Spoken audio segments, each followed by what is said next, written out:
여러분, 교통사고로 다쳐서 합의금을 한 푼도 못 받을 상황이었는데 7,500만 원을 받은 사례가 있다면 믿겨지시나요? 오늘 제가 그 실제 피해자분을 만나서 인터뷰한 내용을 보여드릴 겁니다. 어떻게 합의금이 0원에서 7,500만 원까지 올라갈 수 있었는지 알려드릴 거고요. 교통사고 합의금 최대한 손해보지 않고 잘 받는 방법까지 알려드리겠습니다. 사고는 작년 7월 달에 출근길에 고속도로에서 음주교통사고가 났고, 이게 상대방이 술 먹고 SUV 차량이었는데 그냥 와서 브레이크 안 밟고 그냥 들이받은 상태였어요. 아무래도 고속도로고 거기가 왕복 6차선이었으니까 차선도 넓고 차는 거의 폐차 수준 보존 치료를 하려다가 도저히 안 돼서 경추 유압수를 했습니다. 디스크가 터진지를 몰랐어요. 그러고 나서 한방병원에서 퇴원을 하고 나서 정형외과 가서 이제 CT 찍은 걸 다시 보니까 디스크가 터져서 수술을 해야 될 것 같다고 대학병원을 가라고 해서 디스크가 터진지 그때 알았어요. 그게 사고 나고 나서 한 달 뒤에 수술하기 싫고 보존 치료를 하고 싶어서 대학병원 교수님 만나기까지 예약 기간도 있었고, 수술을 결심하게 된 이유는? 너무 아파서 바늘로 찌르는 것처럼 뭐 양쪽 다리가 저리고 쑤시고 아프고 가끔씩 마비 증상이 와서 물건을 떨어뜨려서 보존 치료로 안 되겠다 싶고, 또 담당 주치의 선생님도 이건 안 될 것 같다고 수술을 하셔야 될 것 같다고 결정을 하라 그래서 하고 나고 나서 4개월 뒤에 수술했어요. 저도 뭐 여기저기 알아봤었는데 형사합의가 의무는 아닌데 전치 몇 주냐에 따라서 뭐 벌금이라든지 실형이라든지 이런 게 결정이 되는 거를 감형하기 위해서 형사합의를 보는 건데, 저 같은 경우에는 진단이 나오기까지 너무 오래 걸려서, 왜냐면 처음에 진단을 제대로 받았으면 이 사람이 형사합의를 볼 수밖에 없는 입장에 중형을 받았을 텐데 처음에 진단이 너무 3주밖에 안 나왔기 때문에 외상성 디스크 파열까지 받기까지 기간이 한 4개월이 넘게 걸렸고, 그 전에 이 사람은 판결이 받았기 때문에 뭐 이거를 번복할 수 있는 방법은 없었다고 하더라고요. 처음부터 형사합의를 볼 생각은 없었어요. 이 사람이 처벌을 좀 세게 받았으면 좋겠다 싶어서 그게 안 된 게 조금 아쉬웠죠.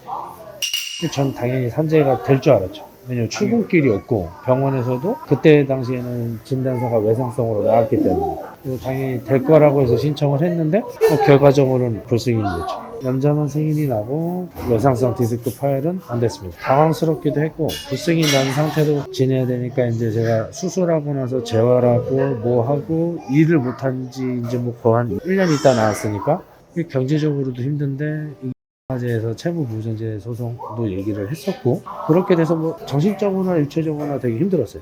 이게 맞는 건가 싶기도 하고 엄청 힘들었습니다.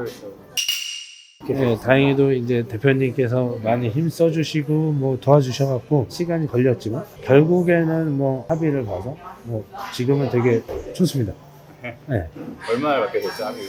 뭐 정확히 금액은 뭐 7,600선에서 합의를 받고, 어떻게 보면 크기도 한 금액인데 보상을 받은 거에 대해서 만족은 하는데 제 몸에는 장애가 남아서 한편으로 좀 아쉽기도 하고 불편하기도 하고, 합의 본 거에 대해서는 만족합니다. 처음에 제가 대표님을 뵙고 나서 백지 상태에서 뭐 이것저것 자문도 구하고 도움 주셔서 합의 보는 이 마지막 단계까지 저로서는 되게 힘이 됐고 되게 감사해요. 포기하지 않고 찾다 보면 좋은 결과가 있을 거고, 그렇지 않은 경우도 있을 건데 그냥 포기하지 마시고 끝까지 한번 믿고 기다려주면 좋은 결과가 있지 않을까 생각합니다. 제가 아쉬웠던 거는 이게 사고가 컸으면 처음부터 그냥 안일하게 생각하지 않고 이거는 내가 전문 분야가 아니기 때문에 의뢰를 했으면, 맡겼으면 결과가 좀 더 달라지지 않았을까.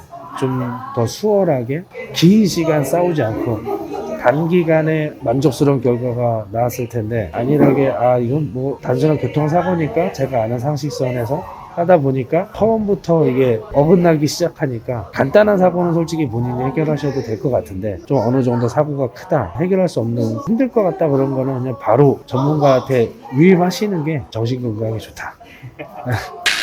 일단 산재에서 불승인을 하긴 했는데 공단에서 정한 결과가 모든 것을 정하는 게 아닙니다. 영향이 없을 수는 없겠죠. 근데 이걸 분리해서 생각을 해야 됩니다. 산재 자문위가 사고 인과관계가 없다고 해서 무조건 인과관계 없는 게 아닌 거예요. 해당 수술한 주치의는요, 사고와의 인과관계를 60%로 봤거든요. 이 자료를 보험사에 제출했는데도 보험사는 공단의 결과만 인정하겠다는 입장이었어요. 결국엔 제3의 대학병원을 정해서 다시 감정을 받게 됐습니다. 결과는 어땠을까요? 사고 인과관계가 70%로 인정이 됐습니다. 피해자는 후유장애 보상을 한 푼도 못 받을 뻔했는데요. 산재 보상을 제외하고 7,500만 원이 넘는 보상을 받게 됐습니다. 제가 오늘 말씀드리고 싶은 건요, 사실 이 피해자분 사고 초기에 저한테 문의만 하셨으면 이렇게 시간이 오래 걸리거나 복잡하게 갈 사건이 아니었습니다. 산재는요, 회전근개 파열이나 추간판 탈출증처럼 기존의 기왕증이 문제가 되는 사고는 질병으로 보는 경우가 많아요. 그래서 산재는 교통사고가 끝난 후에 신청을 하셨어야 되는 거예요.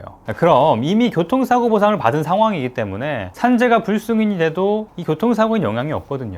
그래서요, 여러분, 사고가 조금이라도 크게 났다면 일단 여러분은 혼자서 뭔가 되겠지 하고 대응하시면 안 됩니다. 정말 생각지도 못한 부분에서 문제가 생길 수 있거든요. 그래서 꼭 전문가와 상담을 해서 추후에 문제가 생길 여지는 없는지, 그리고 어떻게 보상 방향을 잡아야 하는지 조언을 받으셔야 됩니다. 내 소중한 합의금 어떻게 잘 받을 수 있는지 궁금한 분들은요, 문의하셔서 상담 받아보시기 바랄게요. 영상 끝까지 봐주셔서 감사합니다.